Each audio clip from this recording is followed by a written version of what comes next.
এই ২০ কোটি মানুষের দেশে আমাদের ভবিষ্যৎ প্রজন্ম আছে।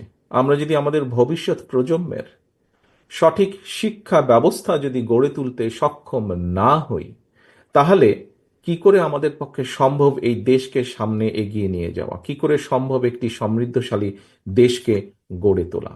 অবশ্যই আমাদের এই বিষয়ে ডিবেট থাকা উচিত। অন্তত এই বিষয়ে আমাদের শুধু ডিবেট নয়, প্রত্যেকটি দলের পক্ষ থেকে একটি কর্ম পরিকল্পনা থাকা উচিত যে আমরা কি ধরনের শিক্ষা ব্যবস্থা। আমরা বলি অনেক সময়, বক্তব্যের মধ্যে বলি উৎপাদনমুখী শিক্ষা ব্যবস্থা। ফাইন, যদি উৎপাদনমুখী শিক্ষা ব্যবস্থা হয়ে থাকে তাহলে সেটি কি, আরো একটু ডিটেইল আমাদেরকে করা উচিত। বিভিন্ন দলের উচিত হবে, এটি একটি সংস্কার অবশ্যই, যে শিক্ষা ব্যবস্থাকে ঢেলে সাজানো বা শিক্ষা ব্যবস্থাকে আমরা কিভাবে দেখতে চাই। আমি আরেকটি সংস্কারের কথা বলতে চাই, প্রিয় সহকর্মীবৃন্দ বা প্রিয় আমন্ত্রিত অতিথিবৃন্দ। সেটি হচ্ছে, আহ, প্রথমেই আমি বলেছি উৎপাদন বৃদ্ধি করা প্রয়োজন। উৎপাদন বৃদ্ধি করতে হলে মূলত যদি আমরা দেখি উৎপাদনকে, তাহলে অবশ্যই আমাদেরকে কৃষির উৎপাদন বৃদ্ধি করতে হবে।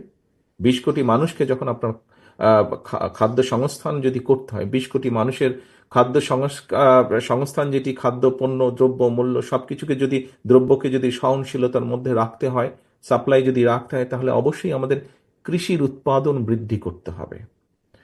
কৃষির উৎপাদন কিভাবে আমরা বৃদ্ধি করব? শহীদ রাষ্ট্রপতি জিয়াউর রহমান শুধুমাত্র খাল খননের মাধ্যমে কৃষককে অনেক কয়েকটি কাজ করেছিলেন, কিন্তু খাল খননের মাধ্যমে যেই জমিতে এক ফসলই হতো সেখানে দুটি ফসল হয়েছে, সঠিক সময়ে পানি সরবরাহ করার মাধ্যমে। যে জমিতে দুটি ফসল হতো সেখানে তিনটি হয়েছে। খাল খননের মাধ্যমে বন্যাকে নিয়ন্ত্রণ করা সম্ভব হয়েছে। বন্যাকে নিয়ন্ত্রণ করার মাধ্যমে দেশে যেটি হয়েছে, কৃষক প্রতি বছর ক্ষতিগ্রস্ত হয়নি, ফলে ধীরে ধীরে কৃষকের অর্থনৈতিক মেরুদণ্ড মজবুত হয়েছে। আমন্ত্রিত অতিথিবৃন্দ, সম্মানিত অতিথিবৃন্দ, আপনাদের কি একবারও মনে হয় না যে যেই কথাটি মাত্র আমি বললাম, খাল খনন থেকে শুরু করে কৃষির কিভাবে উৎপাদন বৃদ্ধি করা যায়, এগুলিও সংস্কার? আমি তো মনে করি একজন রাজনৈতিক কর্মী হিসেবে এটি অনেক বড় একটি সংস্কার। একই সাথে যদি আমরা চিন্তা করি, একই সাথে যদি আমরা চিন্তা করি, বাংলাদেশের ঢাকা শহরের পাশেই আছে আরশোলি। আপনারা দেখেছেন এখানে কতগুলো ইন্ডাস্ট্রি আছে, এছাড়াও বিভিন্ন জায়গায় ইন্ডাস্ট্রি আছে। আমাদেরকে শিল্পের বিষয়ে বোধহয় চিন্তা করা উচিত।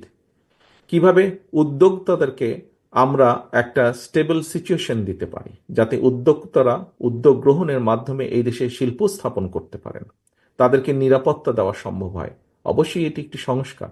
একই সাথে সেখানে যেই শ্রমিকরা কাজ করবেন, সেই শ্রমিকদেরও কিভাবে তাদের ন্যায্যতা নিশ্চিত করা যায়।